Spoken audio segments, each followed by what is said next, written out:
everything you know is wrong. We are fighting the fake news. Yeah, that sounds fun. Let's set some boundaries with a spoiled control freak. Is that why you're doing this? Well, then get your shit together. All your shit. So it's together. In a few hours, she'll probably be sane enough to work herself into some sort of towering Jesus-based rage at the hazy recollection of being seduced by some kind of cruel Samoan. I'm afraid of Americans. I'm afraid of the world. I'm afraid I can't help it. I'm afraid I can't. I'm afraid of Americans. I'm afraid of the world. I'm afraid I can't help it. I'm afraid I can't. I'm afraid of Americans. Who are these people? These faces? Where do they come from? They look like caricatures of used car dealers from Dallas. And sweet Jesus, there are a hell of a lot of them at 4:30 on a Sunday So morning. when we did the show last week, we actually spent a few hours before the show talking about what we were going to do and how we were going to do it. And then right before we started recording, I swear these two guys right here went, well, I got to go shave and pick a shirt out and all this other stuff. Yeah, but here's the thing. We actually did two takes of that show last week. That's true. Well, that's the first because we take. screwed The first take, one. I had like a regular shirt on. I had the hair done. I was, ready to rock and roll. The second time, it's, hey, I want to try something real quick. Okay, so I come upstairs to the studio, which is currently being redecorated and remodeled, hence the spackle and everything on the walls. So excuse the Thank mess. God, all I can say is thank God it's spackle and not an office tryst with you and Mrs. Rotten. Exactly. Well, that too. It just blends in nicely. But then the second time, you say, I want to try something out. I said, okay. So I come upstairs to the studio, and I had been wearing a hat all day. The hair is just all jacked up. I'm wearing just my white T-shirt. I'm just sitting there going, oh, you're actually going to use this. Oh, okay. Oh, you forgot the best part, which was on the first one. We had like all this cool stuff set up. We started we did this whole bit that nobody ever saw with masks on masks because it was like a on mask top of thing. masks. Yeah. Right. The bit. So I take full responsibility for that. But I pointed out the fact that we spent so much time primping and prepping, like physically, for last week's show to point out the fact that I added a hat, but essentially, yes, which is a cool hat. We'll have to talk about how you got that hat. To this hat there have been lots of stories. It's been a great conversation piece and an excellent day, and we'll talk about it later. But the shirt, same shirt as we wore on the last episode. Yes, that is exactly the same shirt. So I've decided. This is my Zoom shirt. This is your Zoom shirt. Have you heard of this? This is a thing. I think you're full of shit with that. No. I'll tell you why. Okay. No, go ahead with your Jill Stein or whoever. No, Joel Stein. He wrote a story in the New York Times. Joel. Oh. Say it with me. Get the There was this guy named Joel. Joel. Not too different from you or me. What? Well, he works for he's a writer for the New York Times. He's way different than both of us. Oh, so he doesn't work for Gizmotic Institute? No, he's way smarter than we are. We probably failed English, and me fail English? That's impossible. Exactly. It reminds me of Ralph Wiggum every time. Anyway, Joel writes a story in the New York Times called "The Video Call is Starting. Time to Put on Your Zoom Shirt." And so he follows Joe Farrell. And Joe Farrell is the executive vice president of the comedy empire, Funny or Die. Joe, see, now you got me confused. It's Joel. And so I was going to do a story about a guy named Joe, but it was written by a guy named Joel. Are we all clear on that? Okay. No. Anyway, Joe Farrell works for Funny or Die. He has worn the exact same shirt on video. And like, if you're the executive vice president of Funny, it's not a one-time, you're not doing this once a day. You're literally at your desk all day long on Zoom calls. He's worn the same shirt for 70 days in a row.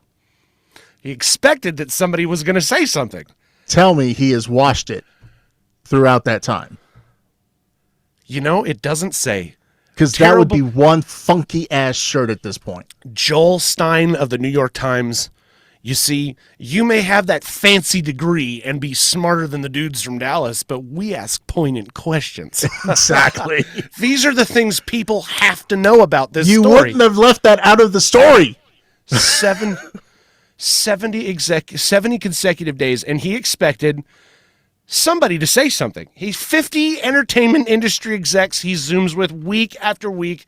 This is a guy who owned 210 shirts because he also hosted a design show on TLC. He said, every time I've outed myself, they say, oh yeah, and they pull up 2 shirts hanging on the back of their chair. So anyway, I applaud both the kind of the joke, because I think it's like, you know me, I think the funniest jokes are the ones that I get to laugh at because maybe nobody else knows what's going on, or it's a joke that I told or whatever. And I applaud this. I would be giggling after those Zoom calls, I would think that is so funny. I wore the same shirt for 70 days in a row, and 50 people have seen me week after week every day, and nobody has said a word. Now, that makes me wonder, one, are these people just so self-absorbed that they don't take the time to notice the details of the people that they're looking at through Zoom? Or were they just too scared to say anything? Thinking maybe he's got 70 of the exact same shirt, which I don't know why anybody would do that, but hey, whatever. To each their own. Which do you think it's an expensive shirt? Do you get more out of an expensive shirt as a Zoom shirt? Can it be a shirt like mine? Can it be like yours? Whatever that is, T-shirt. Does it have to be like Brooks Brothers, who, by the way, filed for bankruptcy? So they won't be missed. Yeah, who cares about a stupid suit? I never cared for their suits. When I worked at Nordstrom, we actually carried that brand, and I didn't really sell a whole lot of them. I never wore them myself. I didn't care for them. I was more about the Hugo Boss or Joseph Abboud. Those were much better in my opinion. So Brooks Brothers, not going to miss you. Sorry. I'm sure people will. I'm sure that some people will, I guess. But probably the people that have jobs there are going to miss the place a whole lot. Well, yeah. But they can collect that unemployment money. I wonder how they earn more than what they were before if they were working off commission. Got to bring it back down to earth. We're telling funny stories to start the show off, and you got to put the politics. I wore the video game hat for a reason. I'm trying to put off a vibe here today. Yes, fun. I started the show pissed off, and yes, all right. Yes, you did start the day pissed off. Well, okay, but hold on, before we move on and get into your stories and everything, you're wearing the exact same shirt, which tells me either A, you're trying to play a gag like this, like Joel, or no, Joe, like Joe, either or, because Joe was the guy, Joel was the writer, so it could go either way, right? Or you just don't have that extensive of a wardrobe, which makes you the absolute worst gay guy in history. Or option number 3. I've been on lockdown so long that nothing but this shirt fits. It could go. I mean, there's a third option there, bud. You know. Okay. Maybe I'm in. I don't necessarily believe that, and I'm not buying it, but I guess I could say I'll buy that for $1. You're only seeing the upper half here. You never know. I could be wearing like a moo or fat guy pants down under here. Well, I mean, I'm slinging loose. I could be wearing nothing at all. In which case, this would go from being a YouTube show to like an OnlyFans pretty quick. But yes, very much so. But the Pac-Man hat, very nice touch today. I will give you mucho kudos for that. You remember how much money I spent with this hat, right? How much we spent? Oh, that's that was a collective effort. I didn't just spend $100. You probably put another 50 or 60 into it. I put in at least 75. Oh yeah, that was an expensive day, and it was a lot of fun. I mean, what else are you going to do while you're waiting for your car to get serviced? Right. So Rob calls me. Right. Rob calls me. He's like, my car's got to get serviced. I'm up in. Where was it? Frisco? I'm up in Frisco. Hey, my car's getting serviced. What are you up to? Oh, hey, I'm in the area. What, let's hang out. Well, let's see how long it's going to take for my car to get pre-COVID. Yes, very much pre-COVID. Right, pre-COVID. This was a couple, 3 months before. This was back in January. Yeah. And I get to the dealership. They said, "Oh, well, I know your appointment is for 30 minutes from now, but it's going to be a while. So if you're more than welcome to hang out, or if you have something you want to do, go do that." And I like how he puts this off on the dealership. that's what No, they did. They go, hey, we've got all these things we want to do to your car, and you're like, okay. How much was actually, that? Actually, Visited, it was the that it was visited the 70,000 mile or 80,000 miles service routine maintenance. right, which is a And- lot of stuff. Would you spend like $1,200 at the dealership that day? Yes. Oh, Right. yeah, So yeah. he's going, oh, it's gonna be I've got a couple hours to kill. And I'm like, bro, we're gonna be here all day. Let's go find something to do. So I look across the street, bowling alley. Like, we can go have some beer. Well, after lunch, after we had lunch, and then oh, that's right. That's when- right. We went and got fat on Mexican yes. food. Oh my God. Fajitas. that was- Oh God. And then we that was went terrible. across the street and worked it off. Yeah, but we were actually hoping that the Andretti indoor go-karting facility was open. Has it opened at all yet? I don't know. I doubt Man, it. I'm so into it. That place looked like so much fun up in Frisco. It's just a A high-speed you- indoor go-karting facility. Hello. with Who wouldn't Andretti's wanna name do on that? it. Looks like Exactly. fun. Now, of course, you know about the go-karting track that they put out at Texas Motor Speedway, right? No. Oh yes, Texas Motor Speedway has a go-karting facility as well now, and their cars get up to about 50 to 60 miles an hour. Nice. So when we're able to go out there, we're going to be doing that. I'm telling you, I'm going to practice on that, and then we're going to move up to the sprint cars. There you go. Go sling some dirt. Yes. So we went bowling, which happened to be at Pinstack, which has bowling and arcades and all that stuff. So after we and they're smart about it too. There's no like, they are. there is no change operator like involved. Okay, because that would slow the process down. It was credit card to game pin card to machine, and we weren't. I think were like halfway through the day, winning. What was that game you played where you won like a shitload of tickets? Remember? The guy that you made him explode and he you're supposed to like shoot this guy out of a cannon, and he's supposed to land on one of the platforms, and I just happened to land right no, it was in a the middle, build. It was which like is right buildings, where- and they were yeah. And if you didn't land on one of the buildings and you fell into one of the alleys, obviously you get nothing. But I just so he happened to walks. land I'm right in the doing middle. something. I'm doing something next to him, and he wanders over next to this game. One shot, and he fucking nails it. Yes. And then I spent like $20 trying to do the same thing. Never Couldn't do it. happened. Nope. And then, but you were killing it with basketball. Oh, that's right. I have game when it comes to that stuff. I'm good at repetitive motions Yes, with you my are. hands. Yeah. So Yes. the funny thing about all of this is about halfway through the day, we go in to just check out what the prizes and stuff are. I haven't even been to an arcade in 20 years, maybe. This was so one-off, so random. I'm like, let's go see what prizes there are. We wander through. A lot of cool stuff. I mean, it was all junk. They had candy and stuffed dolls and Little games gadgets and gizmos. cheap ass electronics and whatever else. And they had a pair. That hat.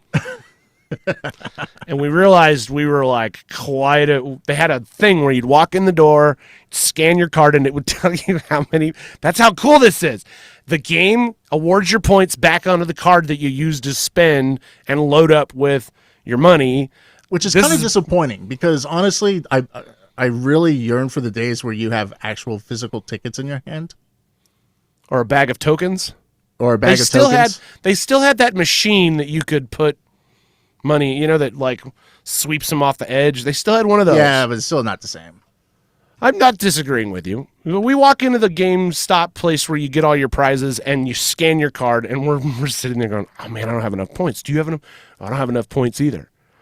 Back outside to the credit card machine. Yep, had nothing else to do. My No, but that's my the cell main phone had thing is not we- rung yet from the dealership saying, "Hey, your car's ready. Come and pick it up." Exactly. That's the main thing. It's not like we had anything else going on that day. You literally had to roll us into the bowling alley because we were so full on freaking fajitas and stuff. And so, it's like we're running around. They had the Deal or No Deal game. did you did you actually ride the VR ride? Did you Yes. ride it, or did you just watch me ride it? Oh, No, God, that was so fun. we did that at the same time. Did we? I can't remember. Okay, Yeah, so where we you were put on together. the headset and everything. I'm So wondering, we- where has this thing been? You sit down at this thing, and you kind of sit like this, and then you put on. I think VR it was headset. I think it was a Sony VR headset. Even I think so. Yeah. It was really a really nice one, an Oculus Rift or whatever. And then this cartoon shows up, and you're in a roller coaster inside of the arcade in VR, and it starts. The little chair starts moving around, and you are. I had so much fun. I could have sworn at some point I was going to fall out of the damn thing. I was highly entertained over that. Yes. Absolutely. That was worth it. So I suppose you don't get any tickets for that, right? So No, you don't get any tickets, but you just get to enjoy it. I went and shot the basketball because I'm really good at that. I did that on a couple of different things and won a bunch of tickets that way. And you won a bunch of tickets. And Yep. so finally, what did I end up walking out of there with? I ended up walking out of there with the hat, Yep. the basketball that I think you stole. No, I won that. You won, okay, the basketball, and 2 sets of vampire teeth that I bought because I'm like, oh, this will be funny. This will be like, fun. for 2 Yeah, seconds. the basketball I actually won in the crane game. Okay, right. Yeah, I remember. You know now. the rigged ass. Yeah, you know, so crane you picked games the that- claw, Yeah, right? the claw game. Won that one, and then there's another one that was dispensing some sort of big ball and everything. Oh, is One, that your thing? Games that dispense big balls, huh? Well, I just like playing the claw game. I like playing those games. Why, I don't know. I've always been pretty good at them, so I like to try. Well, I try mean, you my won a hand at it. basketball. You did pretty good. That was. Yeah. I mean, that was probably And as then- many points as the hat. Yeah, exactly. Then I won. But it's so funny. Won a second one, and I gave it to. There was this little girl who had tried 3 or 4 times before me, and she couldn't do it at all. So as soon as I get it on the first try, and I look at her, I'm like, "Here you go." Have fun. Didn't you also give Made a bunch little of- girl. Oh yeah, made a little girl's day, or made her day, but made the Mother's Day. And And then I the could dad tell wanted to that- fight you all at the same Yes. time. Right. Yes, the dad. Oh my God. No alcohol involved, and I had a father wanting to beat my ass At a because bowling alley. Yeah, at a kiddie arcade prize store inside of a bowling alley where they did have alcohol available. We didn't partake, and I don't think that guy did either. No, but, But there was a guy wandering around with like a big I think he was drinking a Long Island or something. Yeah, he and was I'm drinking like something. I'm like, bro, it's like 1:30, 2 o'clock in the afternoon. You may need to think about this because we're at a kids this is kind of a kid's place, and yeah, we're running around like fools, but this. But we were having fun. This But guy this was dad like, was really wanting to beat my ass. I mean, his wife was attractive, but I mean, obviously, I'm not gonna do nothing. you didn't even say anything to her. No, I mean, I talked to her. And I said, "Hey, Didn't you just hand the little girl your card with the rest of your points on it or Well, something? Because she didn't have enough to. yeah, she was wanting something, and she didn't have the tickets for it, and her mom was not going to let spend more money so she can go get this cheap little thing. So I looked at the mom and I just said, "Hey, here's my card. It's got 1,200 tickets or whatever, however much was on there." I said, "Is it okay if we just give it to her?" And she's, "Oh, that's so amazing. Thank you so much. You're so wonderful. That's so nice." And the little girl was over the moon. And the dad obviously was overcompensating for something. I guess he was threatened by a nice gesture. Oh, I my feel goodness. threatened. So- Back up. I feel threatened. Like, Was it like- was it- what do you? was it First kinda off, like if he that? did try to step to me, what do you think you're gonna do? Come on. I mean, I had size on him, and I'm sure that I would have been able to just whoop his ass. Not only that, but your 6'3", 250-pound best friend. We have more beef together than everybody in that store if they combined all of their weight. Like, Yeah, it wasn't going to end well for that guy. And I'm not saying we have like a bromance vibe or anything like that, but people know, okay? They know. Yeah. I mean, we're just intimidating enough standing together that you don't want to mess with us. Right. And because you don't know what'll pop off. All Rob's got to do is shout out, "Come pet the bunny, Lenny." Exactly. Yeah, exactly. But I mean, that was just a ton of fun and something that definitely needs to be done. Well, again and then I wear the hat everywhere, and people stop me. I wear it in the airport. I wear it at work. I wear it on job sites, whatever. Not saying that I'm going bald. I'm just saying I like the hat. And so, well, we know you're not going bald. We saw you in the last episode. Right. So little thin, but not bald. Not bald, and definitely you didn't see the back of the head. So there's no point in even discussing. No, I wasn't conjecture. even going to bring that up. Let's just move on. Anyway, I like the hat. Hat's a good conversation piece. People talk about it a lot. They ask me questions, and so it's not like just a cool hat that people and they talk about. But then there's also this really funny story behind it that we spent collectively like $150 to win this stupid thing. But it was a lot more of money. But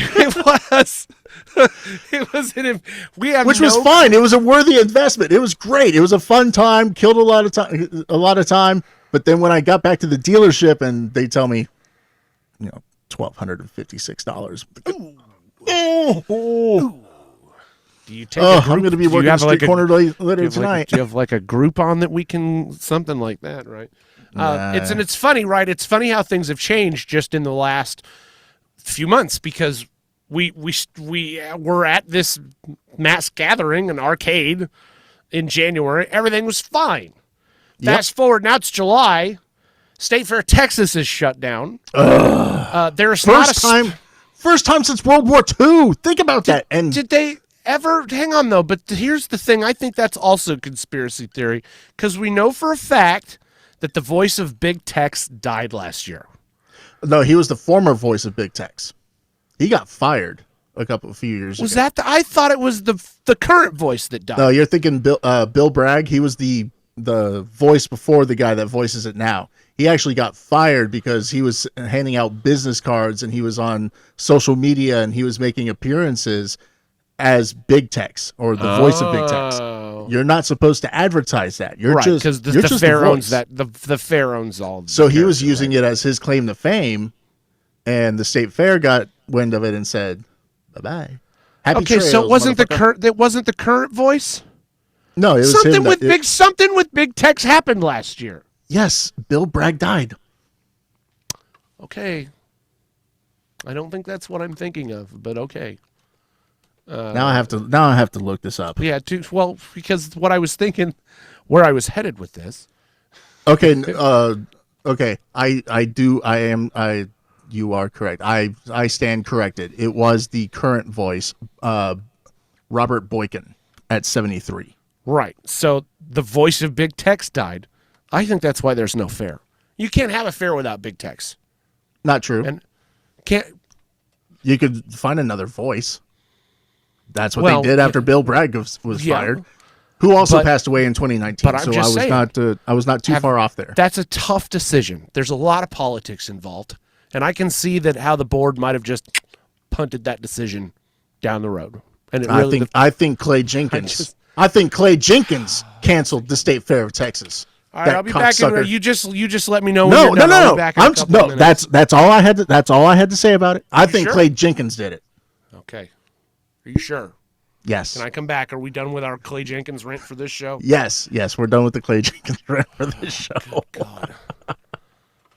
Because I had a rant that was actually poignant and not from last week's show. So I was going somewhere with this. The State Fair shut down. I really wasn't good. I mean, I was going to bitch about something is really all I was going to do. So I don't know that that's where I was. When I say I'm going somewhere, just interpret that as I'm going to whine. So we go from the big, gigantic State Fair of Texas with all the lovely deep fried foods and the car show and the rides and the midway. I mean, I think the food at the corny dogs. Oh my God! I think the food at the State Fair of Texas is probably more of a killer than the COVID, but that's just. Oh, absolutely. But here's the thing: you actually enjoy dying from the State Fair of Texas food. I mean, you leave there with at least one clogged artery. Okay? Anyway, that's all there is to it. Anyway, they shut the State Fair of Texas down, and then I'm driving home, and I pass by the Irving Mall, and there's this little kiddie carnival that gets set up outside of the Irving Mall every year, right about this time. It's here for about a week, and it is set up today. The State Fair of Texas is closed because of this virus, yet there is a carnival set up across the street from my house. Okay, first and foremost, I say street. I should say freeway. Yes, but it's not so much as a festival. It's more like a pequeña feria estatal, a little state fair. Okay, is that what it's actually? Is that what? Are you reading the website right now? Is that what the website says? No, I just googled little state fair in Spanish, just so I can say that. Because I would totally buy that. I really because would. You know who set it up? It was people who would say little state fair in Spanish. It's all good, man. I mean, come ride a burro. It's all whatever. I don't care. I think it doesn't. I don't go to these things. I don't trust them. I don't go to them in Texas. I've been to the Silver Dollar Fair in Northern California a number of times. I mean, I've even been in the last few years. Okay, but that's kind of a different thing. That was family. This is just across the street at the mall. So I saw this on the way home. I don't really care. It's just a thing. Yes, you do. No, I don't. Yeah, and yes, it goes back. No, stop. It goes back to the same thing I've been saying all week, which is I don't really care what anybody else is doing. If you are reacting to this virus one way and I react to it another, that's fine. I'm not going to hold it against you. I reserve every right to keep myself safe, and I'm going to do that. I got sent for work. I got sent up to a hospital a few weeks ago. And I had a few things to say about being in that environment during the COVID, this pandemic. So I have a right to keep myself safe. That's about where I stop and start. I can choose to pick fun at things. I think this is more, especially this story we're about to tell you, is more about the fact that gotta have something to talk about. So this is as good shit as any. So anyway, I drive past this fair. I don't really care. I get home. I'm sitting here waiting for Rob to finish stuffing his face. And by the way, I heard you eating for like 10 minutes. I'm not one of those people that's grossed out by that, but thanks. Hey, you're the one that called. I'm just pissed you didn't offer to share. How am I going to share Chick-fil-A through the phone? You could Uber eat some Chick-fil-A to my house. Don't pretend like you don't know how these things go. There are modern solutions to these problems. So I get home and I'm surfing the web, and I am on Facebook, and one of the people that I follow is the city of Irving. And so they put out a post that says, "We are aware of this fair, and if you don't like it, call the mall." Is basically what it's. Which I wonder why are we calling the mall? Is it like some sort of contract that they have with the mall? Private property, maybe? I'm sure the vendor? Yeah, I'm sure the mall rents out the parking lot to the fair, obviously. So Simon Malls leased out part of their parking lot? Well, I mean, for a dying mall anyways. Well, something like that. Somebody owns the parking lot. That makes sense. So I see how, you know me, I love to I love to drop bombs and just see what happens. And so there's all these people like, well, just leave the poor fair alone and blah, blah, blah, blah, blah. And I'm like, you know what? In reality, this is really Leave it alone. Leave it alone. In reality, I feel threatened. So I put on the city's Facebook post about this fair. Basically, I said, revoke the permit. They don't have any right to go spread this disease around the neighborhood. And what I mean is that this is a place where people are going to mass gather. Okay, that's the whole point.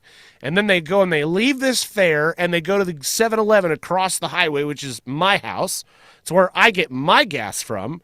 They go do the thing over there and they spread this disease that they caught at the fair. And then my Uber Eats driver comes into town, or my neighbors go get gas. And the guy across the hallway comes up the stairs and he puts his hand on the railing. You have introduced this disease into my neighborhood. And we know this spreads by contact. The more people we have contact with from the more places that they come from, the more likely it is that this part of the city of Irving becomes an epicenter for the spread of this disease. And I think it's really irresponsible to do this during a pandemic, especially when all the city has to do is go, nope. Hey, listen, they decided because of protesting a month ago that they would make the area around the mall, which included my house, a curfew zone. After dark, you can't. Oh, yeah, my house included. So wait a minute. You're telling me that you can do that unilaterally, but you can't walk in and shut down this stupid fair, this carnival? Yes, they can. Period. No, the idea that they... Listen... No, because then they'd be racist. What's the fair have to do with racism? Because you know who was organizing and putting it on. Yeah, the mall. It's bro, you're confused. Everything's racist. No, Rob, you're just hearing it wrong. They're not saying mall lives matter. They're saying all lives matter. Oh, sorry. And that is racist. I got confused there. Mall lives don't matter. My life matters. Anyway, as I started, I kind of have taken the tact that I'm going to protect myself no matter what. So I don't really care what they do. I'm going to do what I'm going to do. Literally, I haven't touched a gas pump without a sanitizing rag in 4.5, 5 months now. I'm surprised you're not wearing surgical gloves or something. Why? Surgical gloves, why? That keeps you from taking it from room to room. It doesn't do any good just to have them on during the day. You're still going to have the same problem of contact to your face. No, that's why you have a little box and you just put them on when you need them and take them off and sanitize your hands afterwards. You know, if they had one like the fancy sci-fi ones where I could just put my hands into the thing and come out gloved. There you go. I'm in. You know, speaking of this, we've talked about this. The airline thing doesn't really bother me either. I think people are really dirty. I get sick when I fly anyway because I'm not around kids, and you have your little kids on the plane, and I get around them, and then I'm sick for like a day. I always. I'm not really I don't have a problem with the fact that they're cleaning the aircraft, and now I can wear a mask on the plane without looking like a freak. You know, it's all. Some of these are good things for me here, but we had people respond to this post on Facebook. And some of the responses are, it's comical. You've got people going, well, what about the right of the carnies to earn a living? Okay, did they actually call them carnies? Please tell me they did. Please tell me they did. No, I think it was carnival worker. Carnival. What about the carnival people right to earn a living and pay their bills? They're spelled THIER. Unless you want to pay all of their bills. And here's how you know it's not a mistake. THIER. Because they do it again. THIER. Why don't you pay all their bills since you don't want them to work? Okay. So rather than concern myself with my own health, with my family, with my neighbors, with my community, yep, all these people who actually, live not just in the city of Irving, but like right here next to the thing, I should be concerned for these about the carnies, for the transient carnival workers. That doesn't jive for me. Nah. She goes, well, those people could live locally. I know someone who works those types of carnivals and lives in the DFW area. Well, that's great. Have the great. carnival at their house then. It's cool. I'm good with that. Like I said, I am a man of compromise. And that is a great compromise to me. If they live in DFW, let's just move the whole shooting match over to their house. I'm good. Yeah, why not? That's just wrong. Oh, man. First and foremost, they're carnies. Don't I have a right? Carney. Don't I have a right to? And you know what's funny is on my Facebook page, I'm pretty open about the fact that I'm a transplant. I've been in Texas 6 years now. But I am from Northern California. I am a California born and bred. And you would be surprised how often in this kind of back and forth, somebody goes to my Facebook page and they feel like they're the first ones that realize that in Texas is a guy who lives in California. And they're like, you go back to where you came. I say we revoke your permit and send you back to California. Which is not actually a joke. It is something that somebody said on this thread. Well, I mean, there is a saying that has been brought up by a certain conservative libertarian media network that says, "Don't California my Texas." Second, it doesn't spread by contact. Somebody says. I just work here, man. I'm telling you, I just work here. So, but do you understand why I throw these bombs? This is comedy to me. You just like to stir the pot and see what happens. With some of this stuff, yes. I had a thing happen today. Well, Chris Crock at WBAP in Dallas has. Are you gonna bring this up again? You're gonna rail on BAP again? No. I'm just another joke. Just another thing. He had a thing again today where he's like, today is not about Black Lives Matter. It's about the Dallas cops that were shot 5 years ago. Well, I mean, it is the anniversary of that. So, actually, I'm sorry. That's not the story. That's something else that he was talking about today that I had thought about making a comment on. The story that he actually had posted was about Botham Jean, and Botham, the cop, Amber Geiger, shot this dude in his apartment, and there's a street in Dallas, Lamar, that's named after a Confederate general, and people want to get rid of it, and they want to name it Botham Jean Boulevard, right? So that's kind of the underlying thing. Don't have a real problem with that. Like I said, I'm not attached to any of these monuments. I don't care. Knock them all over. Call it Rob Rotten Boulevard. Yes, he's absolutely. A dude from. I mean, seriously, like Rob is way more of a hero than some of these other people. So absolutely, he should have a statue. Anyway, I'm born and raised here. Come on. Where's my statue? I feel like I'm getting under Chris's skin because although it's spelled with a C, I spell it with a K and another K and then a third K. Chris Crock, right? Chris Crock is at it again. Oh, somebody says, I love just reading back some of this Facebook stuff. Oh, were you triggered?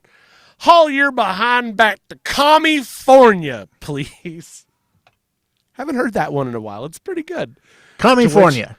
To which I responded, make me. His response, I would love to do just that, along with the rest of you liberal nutbags. If this ever devolves into a civil war, well, then.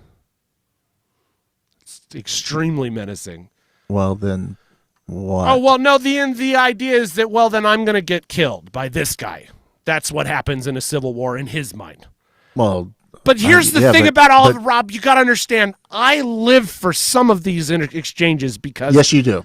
The guy that's telling me all of this about going back to California because I am from California has a picture of who on his profile? Ronald fucking Reagan.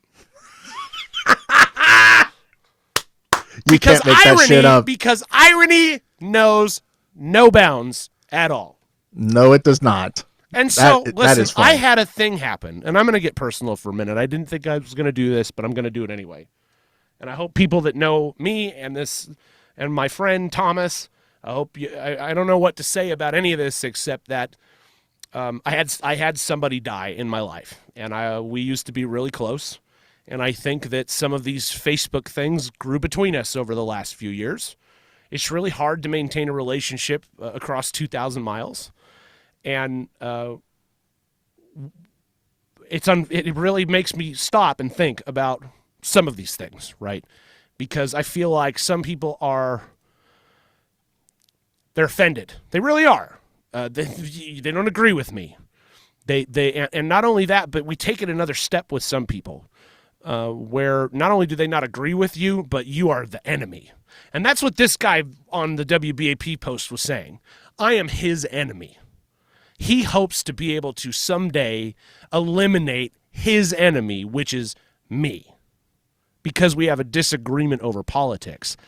And that's where we are right now, and that's a really scary thing. It's a scary thing. It even makes, like I said, I've spent my whole life as kind of a bomb thrower, especially when it comes to politics and getting a rise out of people in broadcast. It's what I'm really good at. Unfortunately, because of this Facebook thing, I think a lot of people interpret that as being kind of who I really am. Like the whole part and parcel is just whatever they read on Facebook. And that's like really unfortunate, because when my intention is to sit back and create an effect in some people, maybe, change some minds, push back in places that don't generally get pushback. And it's like I said, it's like some people think you all in real life, like you always want to fight about stuff. And ask Rob, ask Ken, ask anybody that knows me personally in intimate form. I don't talk politics outside of this venue. I don't want to talk about it when we're in face to face. I'll get sucked into it sometimes just because other people want to talk about it. But generally speaking, I'm not looking for that. This is where it's safe, is here. And it's safe on my Facebook page, or at least I thought. No, anything on social media is not safe. Well, but in the way that I do it, the only thing I'm risking, there's no job to risk. It's not going to come back on my employment. None of that's, and I'm not being a racist asshole. I'm not doing anything that would cause anybody to go, oh, this guy, we need to make an example out of him.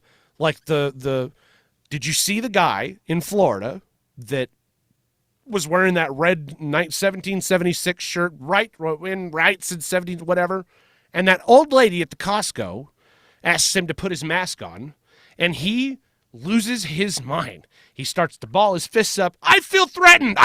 We've been joking about it for the last few. I feel threatened.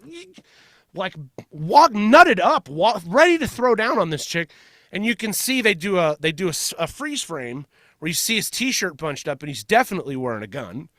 You watch this guy, and you're like, man, he's got to be a cop, or he's got to be a prison guard, or in the military. Just that kind of command presence.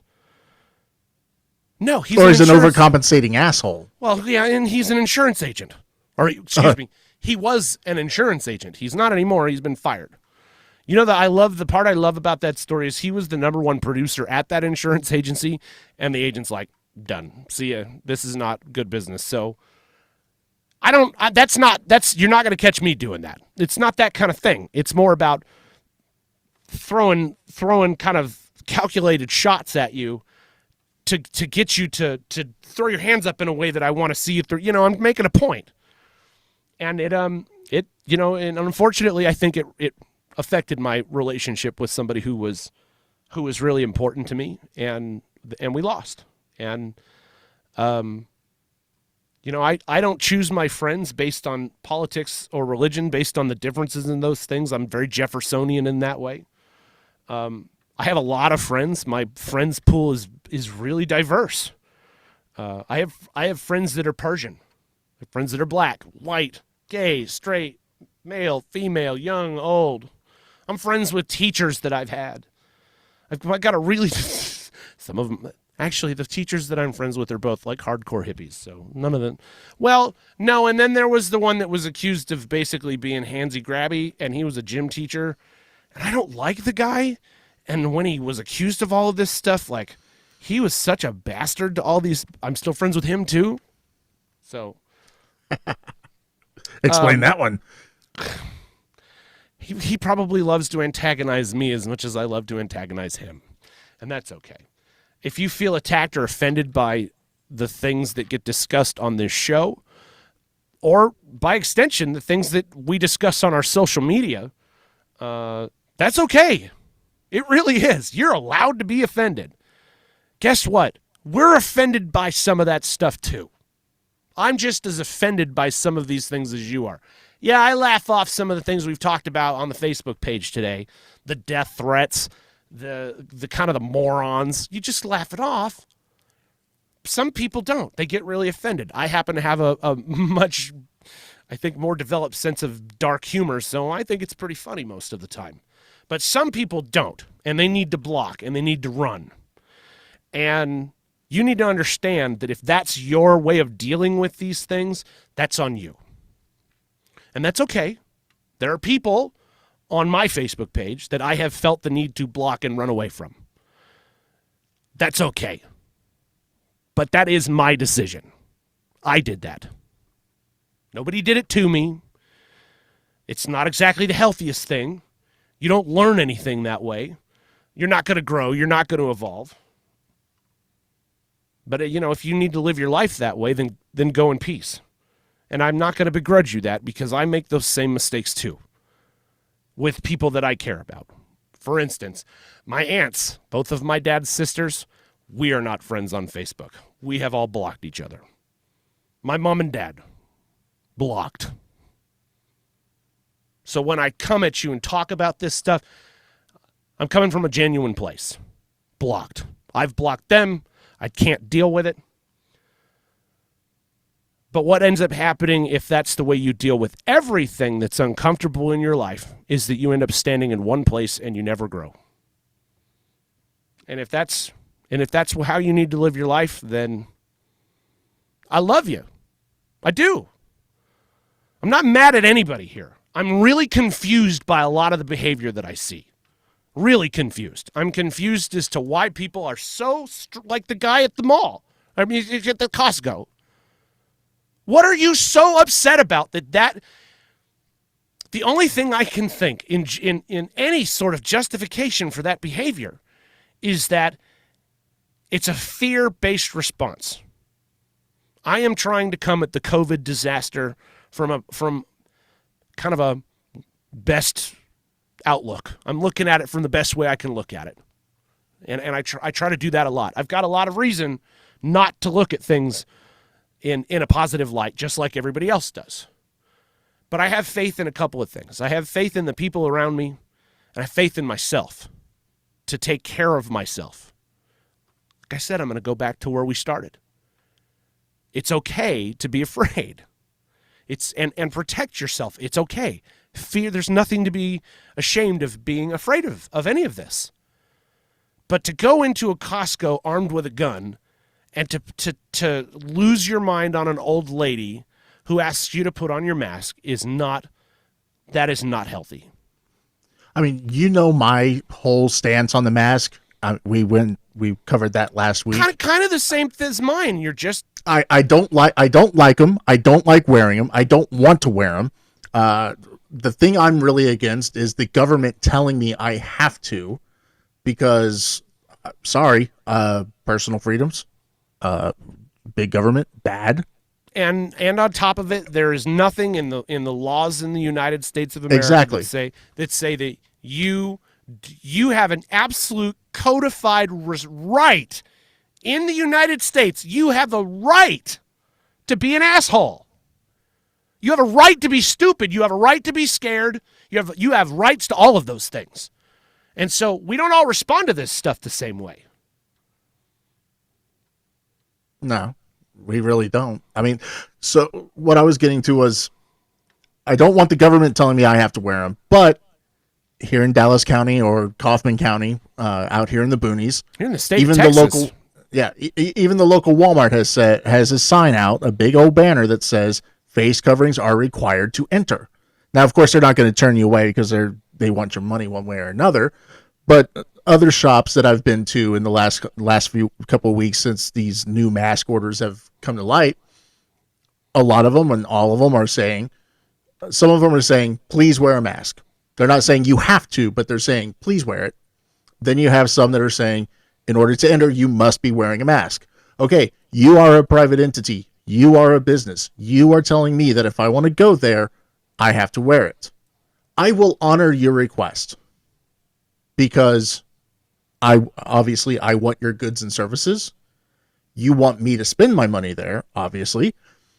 But since you're a private entity and you're saying, hey, wear the mask. Okay, I'll wear it. I don't like it. I hate it. It's very uncomfortable. But I do it out of respect for out of respect for the people that are operating that store and the respect for their business. I'm going to, I say, okay, I'm going to do it because it's more of a person to person thing as opposed to big government who can't figure out, they can't tell their head from their ass on you're just on a daily basis on any given subject. You're just lucky you don't live in Brooks County. Brooks County, Texas, has put out a warning. Please read. They posted this on July 4th. They're going to start arresting people. Now, here's the deal. If you've tested positive for COVID-19 in Brooks County and you do not isolate yourselves from other people until you receive a negative result, you are going to be charged with reckless endangerment and arrested. Well, okay, at that point, that lines up with a lot of other diseases that people have that are easily communicable. That if you don't tell somebody about, can land you in trouble. So you can understand, and I think you do understand how slippery a slope all of this is. I think that the city of Austin is about out of ICU beds. It's kind of the same thing at hospitals in Dallas and Houston. We're in the middle of really, some of the numbers that they're throwing out there now suggest that before this is over in the United States, we're going to see something like 2.5 million people dead. And then on top of it, you can't go, not a single professional sports league, any kind of sport, not a single one in the United States has managed to isolate their athletes from COVID. Not a single one. Nope. I watched a story about I think he's a pitcher for the Texas Rangers, and I'm gonna forget the name. He's a pitcher for the Texas Rangers, and he's got some sort of immunodeficient disease. And so he and his wife had this really serious discussion about whether he was even going to come back and play, because if he gets sick, he could die. I watched that the other day, Monday afternoon, the noon news. I was watching this. And then by 4 o'clock, on the 4 o'clock news, Texas Ranger test positive for COVID-19. Not this guy, but Brett Martin. Brett, relief pitcher for the Rangers, test positive for coronavirus, as well as outfielder Joey Gallo tested positive for COVID-19. Well, so that was the guy that tested positive. Let's see. Who was I just think it was Jake. Yeah, so this is Jake Diekman, who's the relief pitcher for the Rangers. He struggles with ulcerative colitis. And so he's been in contact with his doctor. This is what I'm saying. It's so weird that this is all happening. 4 hours apart from each other on this television station. We're talking about Jake and about how he's got this disease that if he gets it, he could die, and how he and his wife and his doctors have all been in constant communication about this issue, about whether he was going to come back and play. And by 4 o'clock in the afternoon, somebody on the team tests positive for COVID-19. Not a single, with all of the control and the money that's weighing in on all of that as well, because you lose money, right? So that's important. With all of that, not a single professional sports league has been able to keep COVID-19 out of the locker room yet. We are now insisting, Betsy DeVos, Donald Trump, they are insisting. Trump has even come out and said that if they don't reopen the schools, that they will not receive federal funding this year. What chance do those kids have? None. None. So that's Well, I think that it's totally justified to limit the federal funding that schools will get if they're going to keep the facilities closed. I mean, obviously, you still chip in the money that would be needed to operate the virtual schools, but don't give them the full amount. That's where a majority of the money comes from. I'm just saying. You can't do that. Well, they're going to try, but you shouldn't, right? However the schools adopt to, these schools are already terribly underfunded, so whatever the schools do to adopt a teaching method this fall that allows them to keep the school kids safe, I'm on board with. Here's the problem. Here's what I'm so disgusted by this. A Fortune 500 company based out of, I don't know where. I know where their office in Dallas is because that's where I was at today. They have digital signage all over the place, that tell you about what's going on in the company and calendars and messages they want you to read. You know when those people are coming back? Never. October. Okay, that is month 10. One of the companies I work for. It is month 7. So you're talking about a full quarter of the year from now. That is on the table. That's what they're going to do at October. They can extend that, of course. They probably are going to. Yep. So sports teams can't keep it out. Companies are planning on being work from home for it. Some of these companies through the end of the year. This one happens to be October for now. What hope do we have? 2.5 million people are going to die here shortly. That's if the thing doesn't mutate. I know they're trying to convince people right now that the virus is airborne. Take care of yourself. Yeah, but what choice do you have? Since it is the World Health Organization coming out and saying that it is transmissible, it is airborne, I really have a hard time believing it because they have contradicted themselves 3 times over the course of 24 hours. Isn't it possible that the knowledge that they have on this is something that evolves, and that what you're getting is the most current information that they have at any given moment? I don't know. Make more sense? That's the thing. Facts are not facts. We don't know anymore.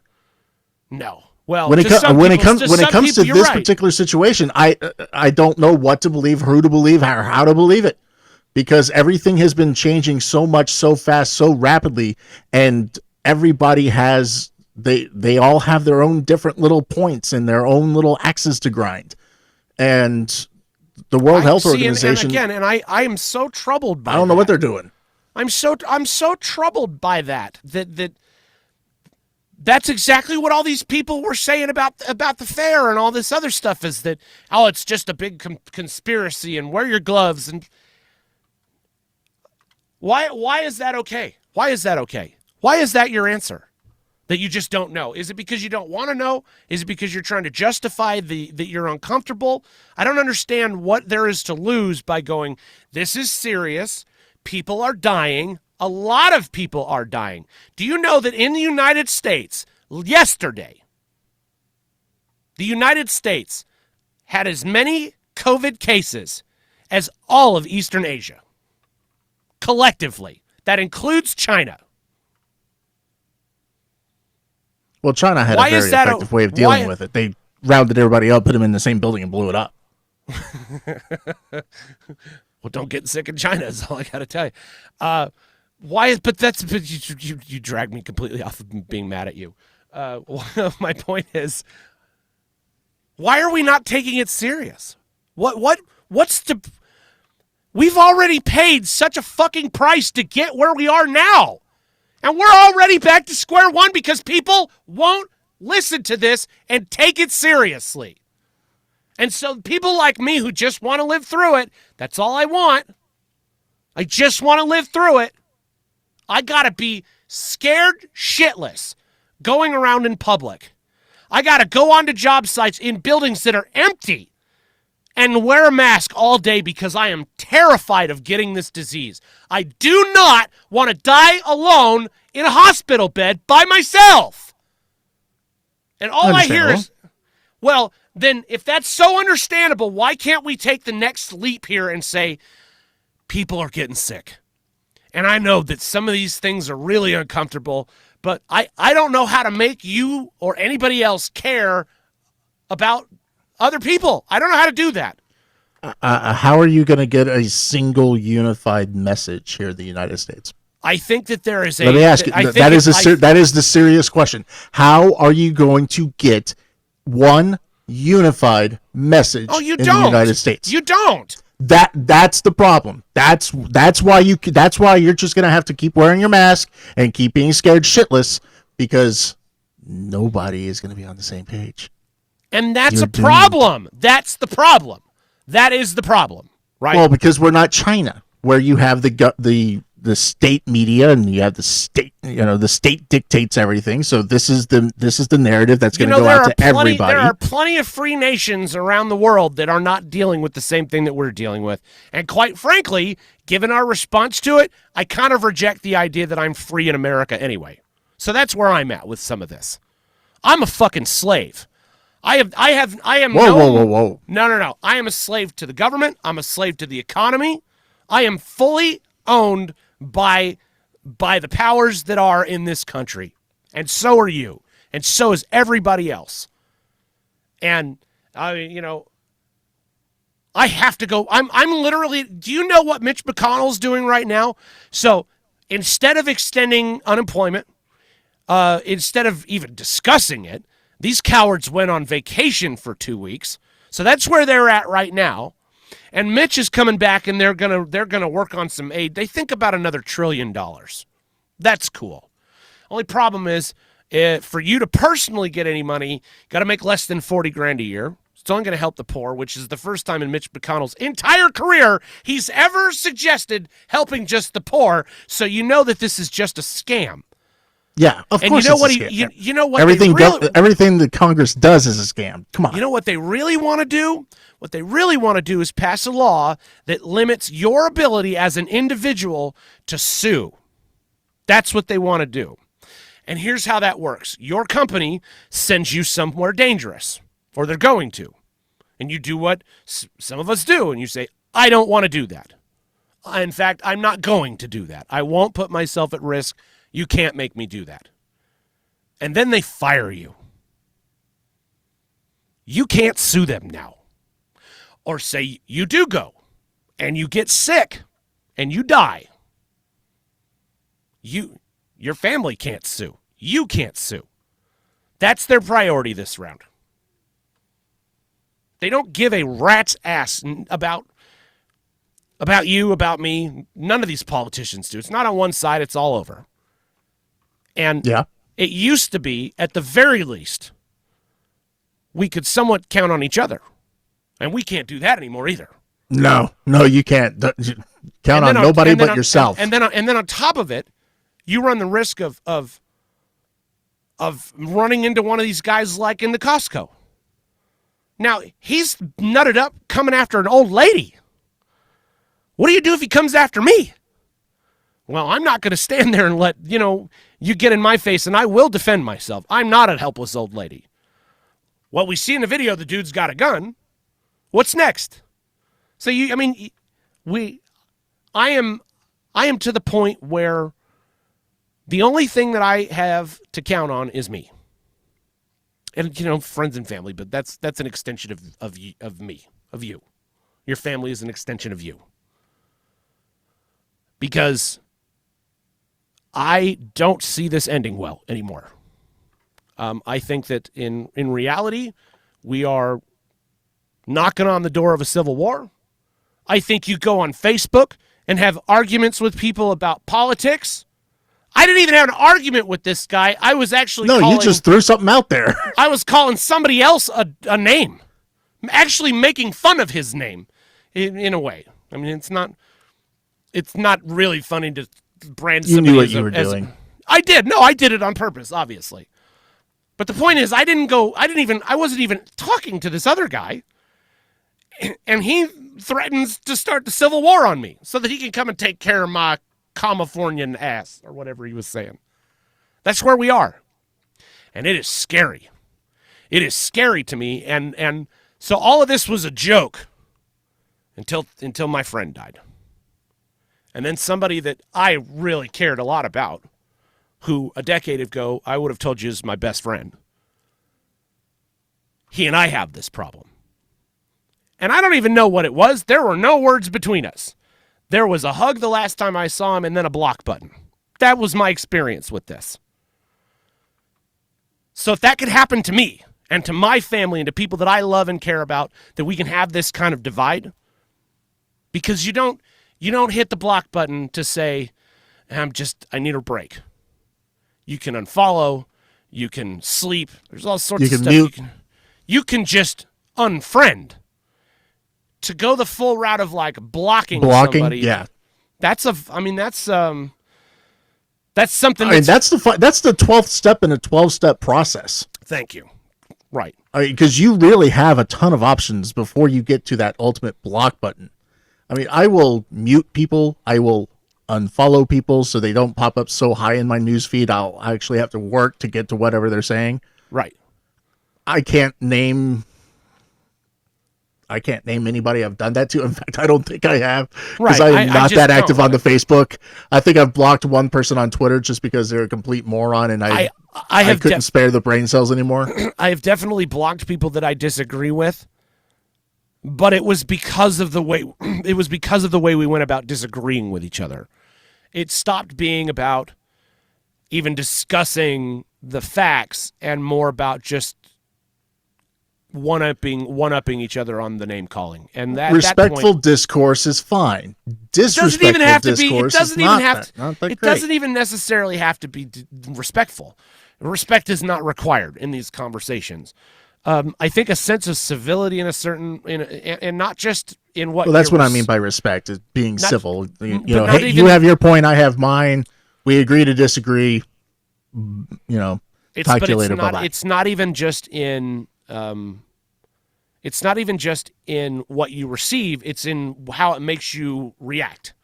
And so if like somebody is pushing your buttons and your reactions are bad too, and I've had that happen where I get pushed sideways and I say and do things that I'm not exactly proud of, that's another place where you're going to get yourself blocked. Like, you bring this out in me, I just need to walk away. It's like leaving a room when you know you're going to fight with somebody and they're like, I just won't be there. I mean, if I'm not there, I can't fight with you, and then this is settled. It's mental health. But that's such a strong measure, right? And so this has caused self-evaluation within my life is, are some of these things that we talk about worth it? Hell if I know. We're not getting paid. We're doing this because we're at home and we're bored and we've got time on our hands, and we figure, rather than texting or something, we'll just have a conversation through. Well, I bought NASCAR Zoom Heat 5. or whatever. I bought NASCAR Heat 5. Which I'm going to do that this weekend. So I do have other things that I could be doing right now. But you'd have to play at least NASCAR Heat 4 if you wanted to play online. That's not true. I'm saying with me. Because I don't have Heat 5 yet. That's coming this weekend. What? What's the problem? I told you about this. The game's been out a full 24 hours. What do you want? I know. I have to wait, okay? I have to wait till the weekend. Who bought you an EA Game Pass last year? You did. Birthday? Who's your buddy? Well, of course you are, but I mean, I have to wait to get. You say you're my friend, yet where's my Thrustmaster T80? The one you were. I can't find them. The one you sent me earlier today. Screw you! I'm not spending $700 on a steering wheel for you. I gotta tell you the story about this motherfucker right here. What? He calls me and he goes, "Guess what I found at Walmart?" I'm all, what? I found it's a racing wheel and pedals for PlayStation. It's called a Thrustmaster. Because I had to make sure to tell you what it was before he told you the name, because it could really be something else, especially absolutely. If he bought a Thrustmaster, we might have to start an OnlyFans, fans only or whatever it is before the show. Just for the verbal talk. Oh my God. This is turning out to be more erotic than Demi Moore's upcoming erotic podcast. So he says, I've bought this. I'm like, well, I'll go buy one too. This is great. So I go onto Walmart's website and I start looking. There's got to be 100 Walmarts in Dallas. None of them have this stupid controller. He's like, oh, well, I found it out at my... I said, did you actually find it on the shelf? Or did you... No, he found it on the shelf. I'm like, okay, that's great. There's got to have... Walmart doesn't do stuff like that where there's just one, right? So somebody's got to have more of these someplace in a Walmart store. You can order it online. I didn't want to order it online. I wanted to go pick it up. This is like a month of this. Never saw it again. Nope. It was never... It was a unicorn. You must have like found it. It must have been like the last one as like a Christmas thing. And it was still like... I guess. I don't know. I don't know. It was still in the original packaging. Everything was still pristine. I sent him the one I wanted. It's a $700. Yeah, well, you didn't. It's a replica of F1 wheel, you ass. You didn't buy me a birthday present, dick. You didn't buy me one either, dick. Is that you true? Get what you give. Who bought you a gaming subscription last year? Last year. Oh, and who bought me something last year? I did. What did you buy me? Bought you booze. Bought you good booze. You never... No, I got you booze. You did not. You said you were going to get me booze, and then there was no booze. Oh, then the booze are still here then. Thought I gave that to you long ago. No. You go look. It's still there. Huh. Just remember what happened with the thing in the Texas Rangers guy earlier, how you fought with me for 4 minutes, and then you went and looked, and you're like, oh, yeah, let's just assume that's what's going to happen here. Look, I have slept and drank since then. Excuses. All right. I cannot be held accountable for the things that are coming out of my mouth. Man, we've been on for like 70 minutes now, so I think it's about time to wrap it up. Do you have any final... But I had this lovely thing about virtue signaling and culture, cancel culture. Since you brought up the cancel culture stuff, heavy. All right, cancel. All right, well then you cancel culture at the end of the show. No, I'm not. No, it's fine. No, we can get to the virtue signaling. And stuff like that next time. I do not need to hear you whining about this for a week. Can you please just tell the story? No, it's okay. We're going to wait. Let's talk about Jimmy Johnson being cleared to race after testing positive for COVID-19, though. All within the span of 96 hours, he's gone from not being cleared to race and having the COVID-19 to being able to race after having 2 negative tests with 24 hours apart. And how about Tyler Reddick basically telling Donald Trump to go suck it? Now, here's the thing about Jimmy Johnson, though. I really wonder, and nobody else has brought this up, so NASCAR Nation will probably get pissed off at me for saying this. But apparently, Jimmy caught it from his wife, and he was one of those asymptomatic people. What was his wife doing that led to her getting it? I don't know. Do you know? Led to him getting it? I don't know. Who was she making out with? Do you know, or are you telling me that one of them babies ain't his anymore, or what? What's going on here? My goodness. Okay, you're gonna start a rumor. You're starting a rumor. We know how this goes on the Dudes from Dallas. We have a reputation for starting rumors. Yes, we do. Like who is it? Nancy Grace was Paula Dean's stunt double. Yeah, exactly. So, do you really think that Do you really think that there's that she's got like a side piece? No, I don't know. I'm not saying that she does. I'm not saying that she is. That she's a floozy. Just saying that it's kind of weird that the wife who's supposed to be in lockdown with their kids while he's off racing pops up with it and gives it to him. Maybe the Uber driver brought it to him. You don't know. That's all I'm saying. No, he said that he got it from her. I know, they even retreated to the mountains of Colorado to get away from the hot spot that is North Carolina. That's all I'm saying. Do you have any words of wisdom to wrap the show up with? Anything? Wash your hands, wear the mask when needed, and don't do butt stuff. Or at least clean your butt first. Yes, before you do the butt stuff. Those are pretty good words of wisdom to end the show with. Mine are, I think, really simple this week. Aim for the stars. Because even if you miss, you'll be the fuck off of this planet, and that's a pretty good place to be right now. Rob Rotten here, reminding you to have your pets spayed or neutered. Help control the pet population. Wow. Take care of yourself and each other. And and you could, and instead of being the G.I. Joe, the more you know. G.I. Joe. Oh, I'm G.I. Jose. You kids know enough. Hey, you kids know enough. Are you sure they know enough? Are you sure? I mean, all right, kids, it's been I'm fun. not so sure anymore. All right, say goodbye, Rob Rotten. Goodbye, Rob Rotten. All right, we'll see you later. Bye.